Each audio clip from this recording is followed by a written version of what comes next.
Šogad situācija dramatiski kļūst, ar katru dienu bedres kļūst arvien vairāk, un principā bedres parādās jau, praktiski katru stundu jaunas, un tāpēc arī noziņot pat pa viņām ir ļoti grūti. Ja mēs skatāmies pret pagājušo gadu, tad pagājušā gada martā bija uz pusi mazāk negadījumu pieteikti nekā ir šobrīd. Šobrīd apstākļi ir nelabvēlīgi, joprojām zem ceļa seguma ir sasalums, kas arī veicina šobrīd šo te avārijas bedru rašanos. Bet neskatoties uz to, ka šobrīd nav apstākļi piemērot masveida bedrīšu remontam, avārijas bedres tiek novērstas atbilstoši ministra kabineta noteikumiem. Tas ir A klasē diennakts laikā un B klases ceļos 3 diennakšu laikā no atklāšanas brīža. Pat cik joprojām ir naktī temperatūras ap 0 vai pat zem 0 un ir paaugstināts mitrums, tiek veikti remonti ar ziemas augsto maisījumu, kas ir speciāls maisījums šādiem apstākļiem. Protams, šis maisījums, viņš kalpo dažādi. Ja bedrē nenokļūst papildus mitrums, viņš nokalpos arī līdz normālais remonta sākumam, bet, protams, mēs citu neko nevaram darīt. Tas ir metode, kā šobrīd mazināt šo te iespējamos riskus transporta līdzekļiem un braucējiem. Bedru remontu saskaņā ar līgumu, kas mums noslēgts ir autoceļu uzturētājiem un ministra kabineta 224. noteikumiem, tiks pabeigts A klases ceļos līdz 1. jūnijam, un paši pēdējā, kas ir C klases ceļos, tie tiks pabeigti līdz 15. jūlijam.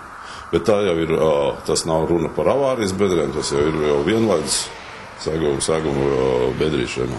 Divas lietas, ko šoferi paši šī laikā varētu sev palīdzēt, lai būtu iespēja izvairīties no bedres, ja pieņemt lēmumu, apbraukt kaut kā samazināt ātrumu. Tātad ātruma izvēle, braucot nedaudz lēnāk tādā aizdomīgā ceļa posmā, jums paliek bišķiņ vairāk laika reaģēt, pamanīt, izvairīties, ja samazināt ātrumu, kaut vai apstāties un lēnā garā apbraukt viņu. Un otra lieta ir distance.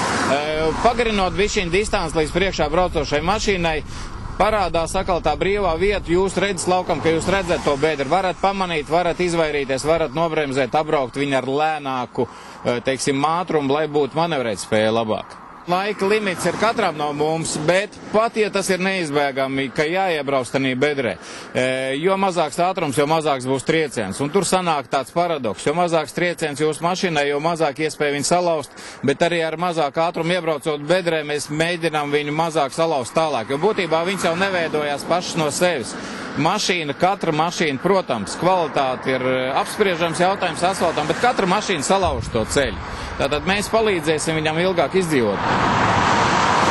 Pēc katras bedres, ja ir aizdoma, ka varētu ar riepu bijusi bojāt, ja kaut kāds defekts viņai radies, vēlreiz pārbaudiet spiedienu, jo tas tiešā veidā var arī jūsu braukšanas drošību ietekmēt, pazemināt spiediens. Ja cilvēks nokļūst negadījumā, apdrošināšanas sabiedrības balts gadījumā, vienkārši cilvēks zvana uz atlīdzību pieteikšanas tālruni, nekas cits arī viņam īpaši nav jādara. Tad tālāk jau viņam atbrauks palīdzības ceļa, palīdzēs vai nu nomainīt rezervšiteni uzlikt, vai nu evakuēs uz autodarbnīcu, kur arī tālāk tiks sniegt palīdzību.